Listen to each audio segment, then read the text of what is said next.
Back in '73, when I was just a wide-eyed and naive college student, I stumbled upon something that still gives me the chills. It was in this tiny, forgotten town tucked away in the Appalachian Mountains.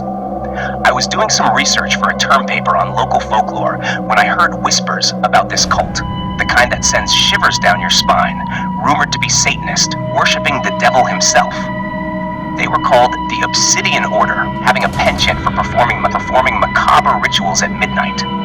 The locals talked about strange rituals happening deep in the woods, blood rituals and sacrifices under the cover of darkness. People would vanish without a trace, leaving behind only whispers of their fate. Naturally, my morbid curiosity got the best of me, and I decided to check the place out. I found myself trekking through those dense, eerie woods, guided only by the faint moonlight filtering through the trees. The air grew thick with an otherworldly silence, broken only by the rustling of leaves and the occasional hoot of an owl. It felt like I was being watched, like every step I took was being scrutinized by unseen eyes. I soon realized how freaking dumb I was as I neared towards the mimic burial ground where the ritual took place. Eventually, I stumbled upon their gathering, hidden away in a clearing illuminated by flickering torches. Hooded figures moved in a hypnotic dance around a central figure, their chants sending shivers down my spine. I watched in horror as they performed unspeakable acts too gruesome to mention, their faces twisted in ecstasy and madness. I ran thinking to hell with the research paper. Luckily, I barely managed to escape with my sanity intact. But the memory of that night still haunts me to this day. There's something primal and ancient about the evil that lurks in those woods, something that defies explanation. And every time I hear the wind whisper through the trees, I can't help but wonder if they're still out there. Let me take you back to the scorching summer of '88, where the Deep South simmered with secrets and shadows. I was cruising through the heart of this sultry land, chasing whispers of a story that promised to peel back the veneer of southern charm to reveal the darkness lurking beneath. In a sleepy little town, tucked away from prying eyes, I stumbled upon murmurs of a cult that danced with the devil under the moonlit sky. Their rituals were said to be steeped in ancient darkness, a macabre symphony conducted by souls as old as time itself. They hungered for more than just flesh.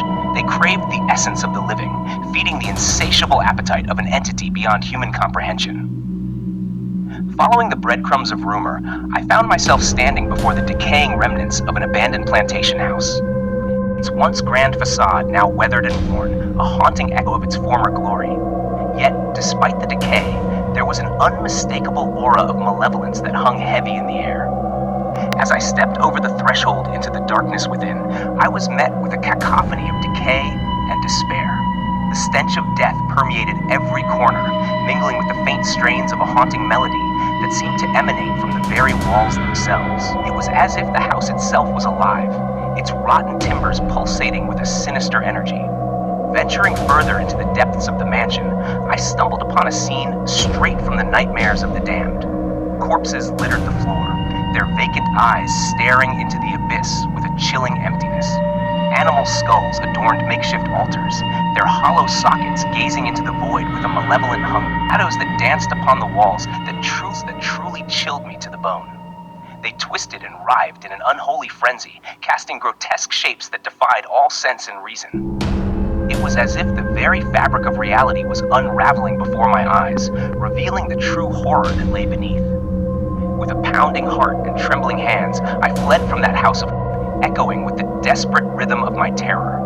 Yet, no matter how far I ran, I could still hear the haunting melody that whispered of dark secrets and unspeakable horrors lurking just beyond the veil of reality. And in that moment, I knew that I had glimpsed into the abyss, and the abyss had gazed back into me. Alright, let me paint you a picture of a nightmare I stumbled upon back in '99. Picture this. I'm deep in the heart of the La Saline slum, Port-au-Prince in Haiti, chasing down reports of strange happenings in the wilderness. What I found was beyond anything I could have ever imagined. In the midst of those ancient forests, hidden away from prying eyes, lay a sinister enclave of voodoo priests and priestesses. They worshipped the blood moon and all the unspeakable horrors it heralded, claiming to commune with ancient gods through forgotten rituals. Sacrifices were made to Papa Legba in exchange for power and immortality.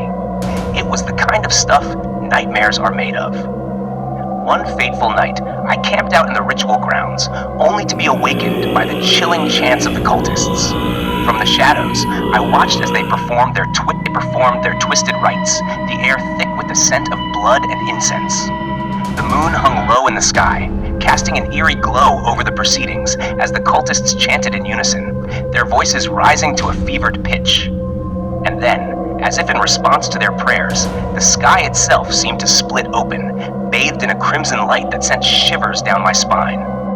It was like staring into the abyss itself, a void of endless darkness that threatened to swallow me whole. With my heart pounding in my chest, I fled from that place, my mind reeling from the horrors I had witnessed. But even now, as the years have passed and the memories have faded, I can still hear the whispers of that blood moon ritual, a reminder of the darkness that lurks just beyond the edge of our reality. It's a chilling reminder that some nightmares never truly fade away, lingering in the shadows of our minds, waiting to haunt us once more.